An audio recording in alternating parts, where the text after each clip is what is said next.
Welcome to Vishwam TV. మనం తీసుకునే ఆహారం ఎంత కల్తీ అనేది అయితే సాక్ష్యాలతో సహా నిరూపించడం అనేది జరిగింది. మరి ఇది ఎక్కడ అంటే మన హైదరాబాద్ లో ఉన్నటువంటి బేగం బజార్ లో నిన్న కొన్ని షాప్స్ లలో అంటే మనం తీసుకునే ఫుడ్ లో మసాలాలకు సంబంధించి కానీ లేకపోతే ఫుడ్ కి సంబంధించి కానీ కొన్ని షాప్స్ లలో మెరుపు దాడులు ఫుడ్ అండ్ సేఫ్టీ అధికారులు మెరుపు దాడులు నిర్వహించడం జరిగింది. మరి ఆ దాడులలో ఎట్లాంటి నిజాలు బయటపడ్డాయంటే అవి అసలు మనం జీర్ణించుకోలేం. మరి దానికి సంబంధించి ఒక్కసారి వీడియోలో చూద్దాం.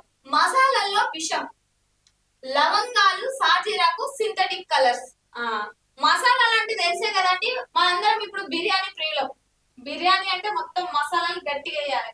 ఇంకా నాన్ వెజ్ లేకపోతే ముద్ద దిగదు. మరి ఆ నాన్ వెజ్ లో కొంచెం ఘాటుగా ఉండాలంటే మొత్తం లవంగాలు, యాలకులు, అది ఇది అని అన్ని వేస్తారు కదా. మరి అవన్నీ ఎంత స్వచ్ఛంగా ఉన్నాయంటే మనం అవి మసాలాలు అనొద్దు, విషమే అనాలి. దానికి సాక్ష్యం ఇక్కడ ఉంది, ఇప్పుడు చెప్తా చూడురి. ఆవాలకు hair dye, rice bran oil పూత, 25,300 కిలోల కల్తీ మసాలాలు సీజ్. నిన్న జరిగిన మెరుపు దాడులల్లా 25,300 కిలోలు పరిశీలిస్తే గవన్నీ కల్తీ అని బయటకు వచ్చిందట.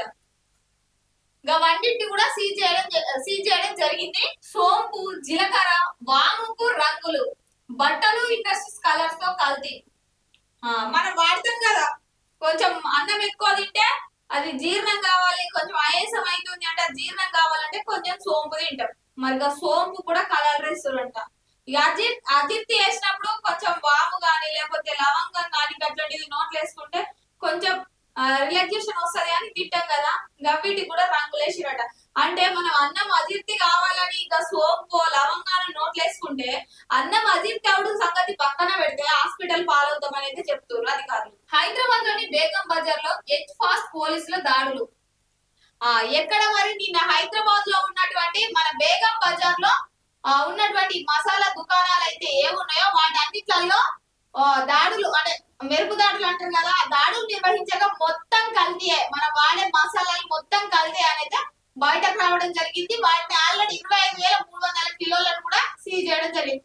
ఓన్లీ బేగం బజార్ లోనే ఇంత కల్తీ బయటపడిందంటే ఇక హైదరాబాద్ లో ఉన్నటువంటి మొత్తం ఏరియాలలో ఆ దాడులు నిర్వహిస్తే ఇక మనం తినేది మొత్తం విషమే అనేది బయటపడుతుంది 100%. నిందితులపై పీడిఎఫ్ దర్యాప్తుకు సిటీ ఏర్పాటు, సిపి సజ్జనర్. కల్తీ దందా అనేది ఎవడు నడుపుతుండో వారిపైన అయితే ఎవరైతే నిన్న దొరికిరో వారిపైన అయితే కేసులు నమోదు చేసి సిట్ దర్యాప్తు బృందాన్ని కూడా ఏర్పాటు చేస్తామైతే సిపి సజ్జనర్ గారు అయితే ప్రకటించడం జరిగింది. తాగే పాలు మొదలు నిత్యావసర వస్తువులని కల్తీనని వెల్లడి. తాగే మనం ఒకప్పుడు ఊర్లలో అట్లా ఇట్లా ఉన్నప్పుడు గేదె పాలు, ఆవు పాలు, ఒక స్వచ్ఛమైన పాలు గిలాసలు కాదు కదా, ఆ గిలాసలో కొన్ని నీళ్ళు కలుపుకొని తాగినా ఆరోగ్యానికి మంచిగా ఉండేది, కొంచెం బలం వచ్చేది.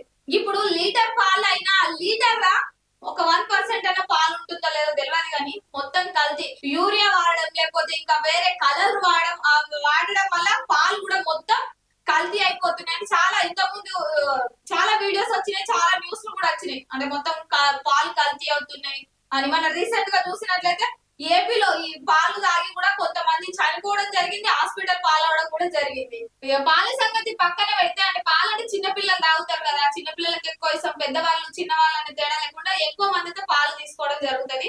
ఆ పాల రూపంలోనో లేకపోతే ఛాయ్ రూపంలోనో కాఫీ రూపంలోనో. కొంచెం తలనొప్పి వచ్చిందంటే పోయి కాఫీ తాగాలి, కొంచెం అలసట వచ్చిందన్నా పోయి కాఫీ తాగాలి లేకపోతే టీ తాగాలి. అట్లాంటిది మొత్తం మనం తాగుతుంది కల్తీ. ఆ కల్తీని మొత్తం ఆ కెమికల్స్ ని మన లోపల వేసుకుంటున్నాం మన సంగతి కొద్దిగా యాది ఉంచుకోవాలి. ఇక నిత్యావసర వస్తువులు అంటే మనం తీసుకునే పప్పులు, ఉప్పులు, రైసు, నూనెలు అన్ని ఇది అది తేడా లేకుండా మొత్తం కల్తీ అయిపోయిందంట.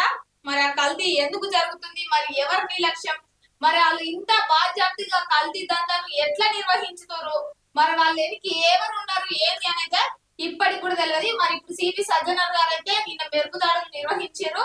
మరి ఇప్పటికైనా వారిపైన కఠినంగా చర్యలు తీసుకొని ఆ ఏదైతే ఆ దందా ఉందో ఆ కల్తీ దందాన్ని అక్కడికి అరికడతారా, లేకపోతే మళ్ళా ఏదో బెదిరించినట్టు బెదిరించి వాళ్ళ దగ్గర ఇన్ని పైసలు తీసుకొని ఇచ్చి పెడతారా అనేది అయితే చూడాలి. అన్నం తిన్నాక అరిగేందుకని కాస్త సోంపు నోట్లు వేసుకుంటే జీర్ణ సంగతి అటుంచితే స్టమక్ లో అల్సర్ క్యాన్సర్ రావచ్చు. మనం ఏం చేద్దాం, అన్నం తిన్నాక కొద్దిగా స్పైసీ ఫుడ్ కానీ అట్లాంటివి తింటే అది తొందరగా అరగదని ఏం చేస్తాం, కొంచెం సోంపు కానీ జీలకర్ర కానీ నోట్లు వేసుకుంటే అరుగుతుంది అనే ఒక నానుడు ఉండేది. కానీ ఇప్పుడు నానుడి కాదు, గా జీలకర్ర లేకపోతే గా సోంపు నోట్లు వేసుకుంటే అల్సర్లు అజిప్ట్ పక్కన పెడితే లోపల క్యాన్సర్ వచ్చి పోతామని చెప్తుండ్రు. జలుబు దగ్గు గొంతులో గరగర ఉందని ఓ లవంగాలు నోట్లు వేసుకుంటే రోగాలు పోవడం అటుస్తే ప్రాణాలే పోవచ్చు. ఏం చేస్తాం, కొంచెం గొంతు నొప్పి కానీ లేకపోతే ఎక్కువ దగ్గు వచ్చినప్పుడు కానీ అట్లాంటి సమయాలలో హోమ్ రెమెడీ వాడతాం కదా. అంటే ఇది పాతకాలం నుంచి వస్తున్న చిట్కాలు. అంటే ఇప్పుడు మనకి ఇంగ్లీష్ మెడిసిన్స్ రాకముందు నుంచే కొన్ని ఇంట్లో ఉండే వస్తువులనే హోమ్ రెమెడీగా వాడి వాటిని కొంచెం కంట్రోల్ చేసుకునేవాళ్ళు. దగ్గు వచ్చినా కొంచెం గొంతు నొప్పి వచ్చినా కొంచెం మిరియాలను దంచి ఆ పాలలో వేసుకొని తాగితే గొంతు నొప్పి పోతుంది అంటారు. దగ్గు ఎక్కువ వచ్చినప్పుడు లేకపోతే మనకు పంటికి సంబంధించిన ఏదైనా పెయిన్ వచ్చినప్పుడు కూడా వాటికి లవంగం కొంచెం ఆ నొప్పిని కంట్రోల్ చేస్తుంది అనేది కూడా అందరు అంటారు. కానీ ఇప్పుడు అవి ఏమి ఉన్నాయి, ఎందుకంటే లవంగానికి కూడా కలర్ ఇస్తారు. ఎందుకంటే మనం వాడుతున్న మసాలా దినుసులన్నీ కల్తీమయమయ్యాయి. తాజాగా హైదరాబాద్ లోని బేగం బజార్ లో హెచ్ స్టాప్ చేసిన దాడుల్లో ఈ విషయం బయటపడింది. మసాలా దినుసులు నిగనిగలాడేందుకు వ్యాపారులు సింథటిక్ ఇండస్ట్రియల్ కలర్స్ ఆఖరికి హెయిర్ డై కూడా కలుపుతున్న విషయం తెలిసి అధికారులే నివ్వెరపోయారు. హైదరాబాద్ లోని బేగం బజార్, కాటేదాన్, మైలార్ దేవుపల్లి, బాలాపూర్ లోని మసాలా దినుసుల కేంద్రాలపై హెచ్ఫాస్ ఆధ్వర్యంలో నిర్వహించిన దాడుల్లో కల్తీ దంద గుట్టు రట్టయింది. మొత్తం 25,300 కిలోల కల్తీ మసాలా దినుసులను సీజ్ చేసిన పోలీసులు 3 వ్యాపారులను అరెస్టు చేశారు. లవంగాలు, ఆవాలు, సాజీరా, జీలకర్ర, సోంపు, వాము తదితర మసాలాలు నిగనిగలాడేందుకు సింథటిక్ కలర్స్, బట్టలకు అద్దె రంగులు, హెయిర్ డై కలుపుతున్నట్లు గుర్తించారు. ఇక చూడు వీడ, మనమైతే ఏవైతే మసాలాలు వాడతాం, ఏ కూర చేసినా ఏం చేసినా అందులో మసాలాలు అయితే తప్పకుండా వాడతాం. అంటే జీలకర్ర, ఆవాలు అట్లా ఏవో ఒకటైతే వాడుకుంటుంటాం కదా. అవి లేకపోతే మనకు నోరుకు సై రాదు కదా. అట్లాంటి ఏంటంటే నిన్న అధికారులు ఎవరైతే అధికారులు వాటిపైన మెరుపు దాడులు చేసిరో బేగం బజార్ లో కొన్ని ప్రాంతాలలో కూడా చేసిరు. అక్కడ నిజాలు తెలిసి అధికారులు నివ్వెరపోయిరట. ఏంటంటే హెయిర్ డై తో సహా వాటికి రంగులు అద్దుతున్నారంట. అంటే లవంగాలకి గాని, మిరియాలకి గాని, ఆవాలకి గాని నలుపు రంగు రావాలంటే హెయిర్ డై వేస్తున్నారంట.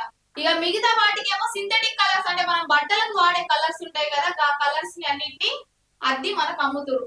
అంటే ఈ విధంగా దందా జరుగుతుంది. మరి ఇవన్నీ మనం గుడ్డిగా నమ్మి తింటే క్యాన్సర్ వచ్చుడో లేకపోతే పూర్తిగా ప్రాణాలు పోయే ప్రమాదం ఉందని ఇప్పుడు అధికారులు హెచ్చరిస్తారు.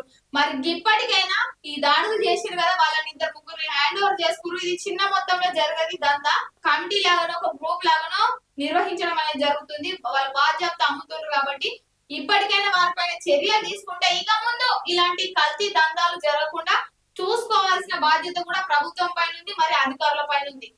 మరి చూడాలి. ఇప్పటికైతే 3-4 అదుపులోకి తీసుకున్నారని సిపి సజ్జనర్ గారు చెప్పారు.